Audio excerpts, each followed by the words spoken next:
Load test on DC shunt motor. The aim of the experiment is to conduct the load test on DC shunt motor and to obtain its performance curves. This is the circuit diagram for the load test on DC shunt motor. 230 volt AC supply is given through the auto transformer. From the auto transformer through the rectifier circuit, the supply is given to the armature. There is a voltmeter is connected across the supply and then the ammeter is connected in series with the armature. Then the field winding of the shunt motor is connected to the field supply through the ammeter. This ammeter is used to measure the field current. Now we will discuss how to give the circuit connection and then conduction of this load test on DC shunt motor. Test on DC shunt motor. So first we will discuss what and all are the precautions required for the load test. So initially we have to keep that motor in the no load condition. Then we have to switch on the field supply before applying the armature voltage.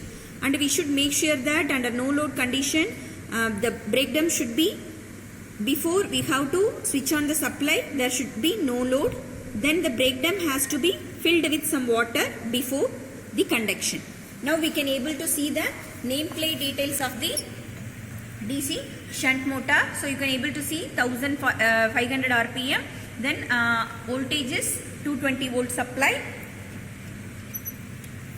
And you can able to see that the breakdown is free to rotate. So the meaning there is no load is applied. So under no load condition, the spring balance are you have to use this one to make sure that the breakdown is free to rotate, and this shows 41.5 centimeters shows the breakdown circumference. This is used to calculate the value of the torque. Now we can able to see the circuit diagram. So as shown in the circuit diagram, it is auto transformer to it is going to rectifier. From rectifier it is connected to voltmeter, ammeter and then armature. Then the field windings are connected to armature and field supply it is connected. So here you can able to see that the auto transformer, the AC supply is given to the auto transformer. Then from the auto transformer it is going to the rectifier circuit. Then the rectifier output is given to the ammeter positive. Then ammeter negative is going to the armature positive. Armature negative is coming to the rectifier circuit negative. Then across this rectifier this voltmeter is connected. Then now we can discuss the field supply connection. So the field winding you can able to see from the field winding F1, it is connected to the ammeter negative. Then ammeter positive is connected to the field supply. Then field supply negative is given to the field winding of the negative of the motor. So this is the circuit connection. Now we will see what and all are the calculation should be done. So you can able to see that here this is a tabular column. In this we have to tabulate the value of the voltage, current and spring balances and speed during the no load condition initially. Then under loaded condition we have to note down the data. So this is the formula. You can able to see the formula, that is here the value of the circumference of the breakdown we have seen 41.5 centimeters. So using that you have to find the radius. Then torque from the spring balance and multiplied with radius 9.81 you can able to calculate. Then input power formula is VI, output power is 2 pi NT divided by 60. N is speed and T is torque, and then you have to calculate the value of the efficiency. Now we will discuss how to do the conduction. So the supply is on for the auto transformer, then MCB also on, and the spring balance is under this breakdown is under no load condition. So now we have to, before switching on, we have to switch on the supply also, field supply also we have to switch on. Now we have to give the supply voltage. I am giving 180 volt, even though it is a 220 volt rated voltage. So I am giving 180 volt supply I am giving by slowly varying the auto transformer. And you can able to observe that the motor started rotating.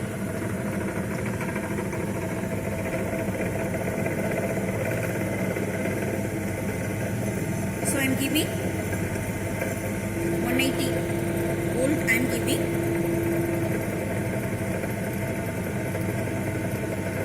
So 180 volt I have given, and now you can able to observe the speed.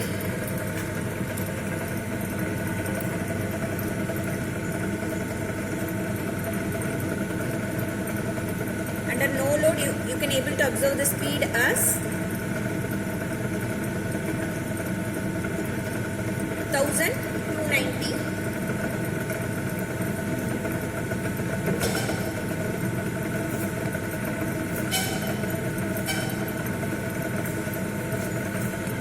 So you have to tabulate the values under no load condition. So what is the value of the voltage and then current, spring balances, you can able to observe that. So it is 0 0 under no load condition. So I am tabulating, it is somewhere around 180 volt, and the current, armature current 0.21,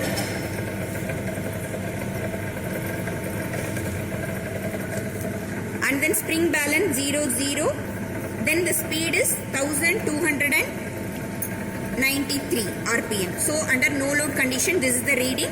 Now I am going to load. So by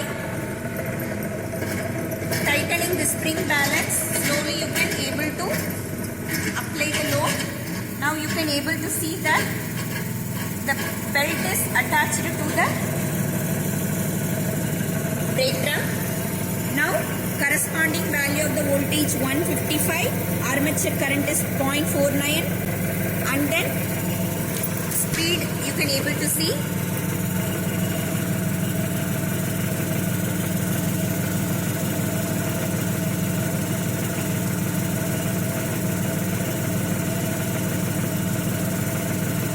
So it is reducing. We have started applying the load. So the speed is reducing. So 1121, and the applied voltage is 155, and this is 49, and then the spring balance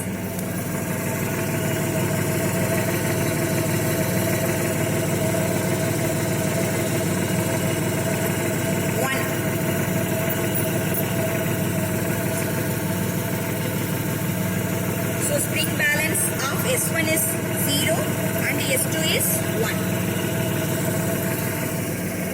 So I have tabulated the reading, so you have to find the difference, and using this formula for the torque and input power, output power, efficiency, you have to calculate all those readings.